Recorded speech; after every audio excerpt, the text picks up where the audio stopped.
Buddhist, not the Christian, not the Hindu, but the Jewish knowledge of God. It's always been there the whole time. We've danced around it, we've told stories from the book, and we never tapped into the very divine knowledge that God had intended for us to have until today. So what is God doing in this day?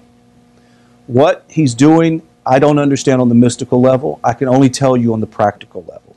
Now, there are great students of the Kabbalah and the Zohar that can explain to you about the divine sparks that from Adam were scattered throughout all the world and the nations, and at the end of days they're being gathered up and they're being fanned. The flame of that spark has been fanned, and great fires of holiness is rising up in redemption. Oh, that's great.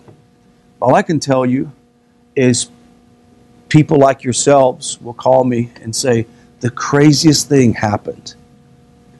And then they start explaining that they were missionaries in the Philippines. And they started studying, and they felt uneasy. They didn't know something's not right. They can't put their finger on it. Maybe it's in this part of the Christian religion. So they started studying this part of the Christian religion. I think it was Reform, something. And then they started another part of Christianity. Then they decide, let's quit being missionaries because we got to figure this out. So they quit being missionaries. For 3 years, they sat on the side and studied. As a matter of fact, his wife studied atheism. She said that didn't work. I figured that out real quick. And then finally he said, we came across your videos. Then we came across Rabbi Singer's videos. Then we came across Rabbi Skobach's videos. All of a sudden, something just caught fire, and I can't explain it. But we're here. What do we do? And I'm thinking, wow, join the rest of us who are here doing the same thing. And this is about the evident sign that God is still in the business of revealing Himself to the world. And if you want to know Hashem, the only reason why one does not know Hashem is because you have not sought after Hashem. The prophet Jeremiah says that if you seek Him with your whole heart, He shall be found. Pretty simple. Seek. Find. You observe, whatever you seek, that's what you get. And I am so thankful to Hashem that He's put us in this position to be able to study the Torah, to be able to encourage other people to know that God is still in the business of parting out His divine knowledge to the nations. And it is through the study of Torah that we really begin to know who God is. And it's through the study of Torah that we begin to understand His attributes and His essence. It is through the study of Torah that we find ourselves being elevated to a much higher level. It is an amazing thing to listen to a lecture, and when you're finished, you almost feel like I can't even explain it, like exhilarated, like something's happened in your brain, and it's not an emotion. It's like something happens in your brain that you feel, wow, I needed to hear that today. I decided to watch a lecture on something that I don't get into philosophy, right? But it was a Jewish discussion of morality and philosophy. And I'm thinking, this is going to be a yarner, but I got to try at least put my attempt to go through this. And as I began to listen, he was doing comparative thought on morality as far as what the nations, how they define morality and how it's actually innate. We all have innate moral compass, unless you're mental, okay? But generally, even prisoners have morals, right? They call what do they call it? The honor code, the code, right? Even the bad guys have some kind of code. But he talks about the fact that God has put within every human being this ability to know what is moral. But the difference would be is what does the Jewish mindset say about morality? It was very interesting. I wouldn't have thought that I would have even been interested in it. So what I'm saying is this: don't limit the source of where God gives you His divine knowledge. I didn't know God. And my entire life, I used to tout everybody, I know God. You know God? Do you know the Lord? Right? We'd all say that. I didn't know him like I know him now. I knew of him. I was familiar with him. But I know him now as he seeks to be known. Because, my friend, that is exactly the secret of God making himself known to us, is that we must seek him as he desires to be known. That concludes the shiur. Now we can get into. They can speak and read Hebrew in French.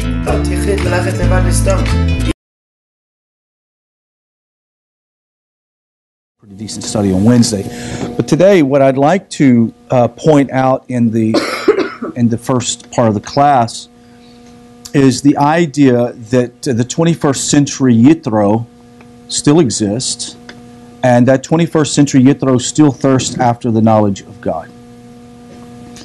And this week's Parsha, Yitro, the father-in-law of Moshe Rabbeinu, makes his entry into Jewish history. Just a big, all of a sudden, pops up, and here's Yitro.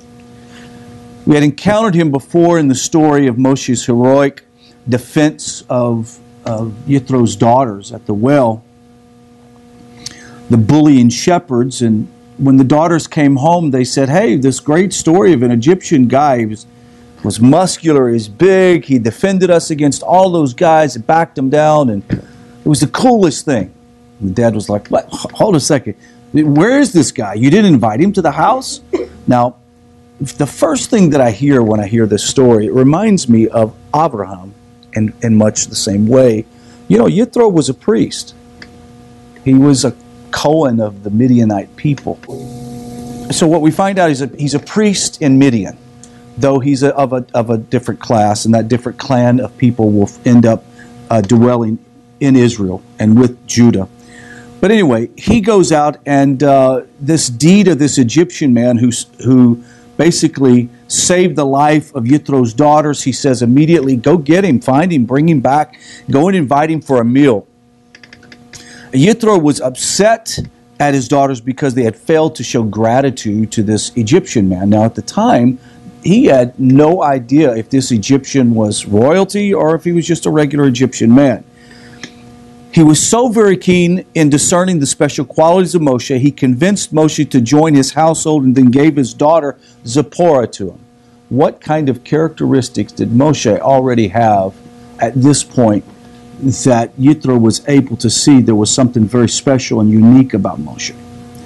Moshe then took leave, and if you'll remember in the parsha in which Moshe takes his sons back to Egypt and his wife, in the process of taking them back, he has his son circumcised through his wife's convincing nature to circumcise the sons.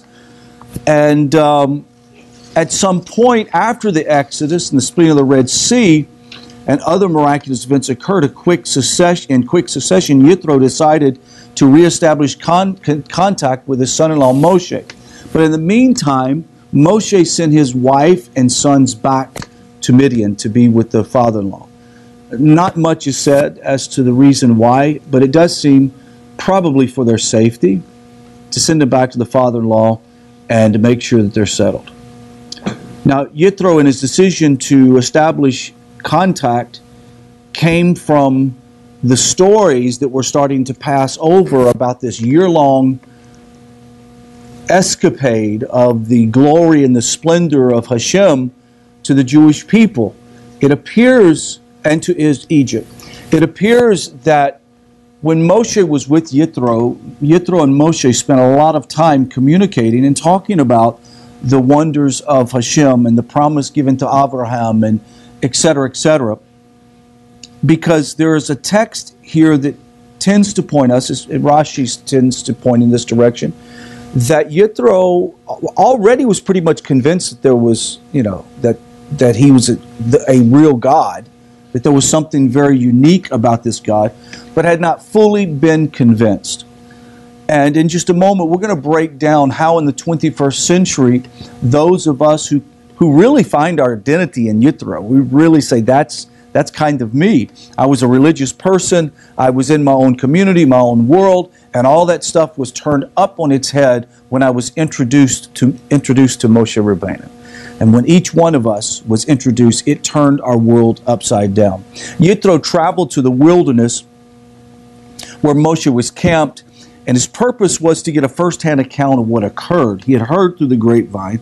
I guess he found out on a Google search what was going on, and his purpose was to find out one-on-one from the horse's mouth exactly what happened. We should not be content with superficial understanding. If you're making notes, make this down. The first step for a real 21st century Yitro is to not be satisfied with second-hand accounts, not with superficial antidotes, but with the real thing. Let me tell you, one of the things that was the convincing factor for me back in the 90s, or early 2000s, 90s, when I took Rabbi Tovia Singer's material on a trip to the wonderful state of Hawaii. And my son needed a dog watcher, so I was going to babysit my granddog for 2 weeks while they were doing something else. And my whole goal was to sit down and to listen to all of Rabbi Singer's lectures. And I was going to, one by one, refute every darn one of those things. Right? But I got to one that, how does Adam do that? Blew my mind. And that was this. And now, of course, we all in this room go, duh, that's simple. But to me, it was the thing that convinced me. Like, I already knew that there was the God of Abraham, Isaac, and Jacob, that he was the real one true God. But I was dealing with some of this other stuff in Christianity and, kind of debating back and forth. No doubt I knew that there was something legit about the one true God. But when Tovia Singer said every religion in the world has a revelation to one individual, which is given to others, and therefore that's how most religions, including Christianity, as established. But he said at Sinai, there were thousands of people who saw this at one time. I mean, there's no way that Moshe could have made this stuff up. He couldn't have come off the mountain and said, hey, you remember the thunder and lightning and the Torah written in Hebrew? And they'll go, no, we don't remember that. We were barbecuing. Never saw any of that. Don't you remember the smoke and the fire? No, the only smoke and fire was from the barbecue pit. Right? They would have. There's no way that they could have passed this from generation to generation so accurately if there wasn't something very powerful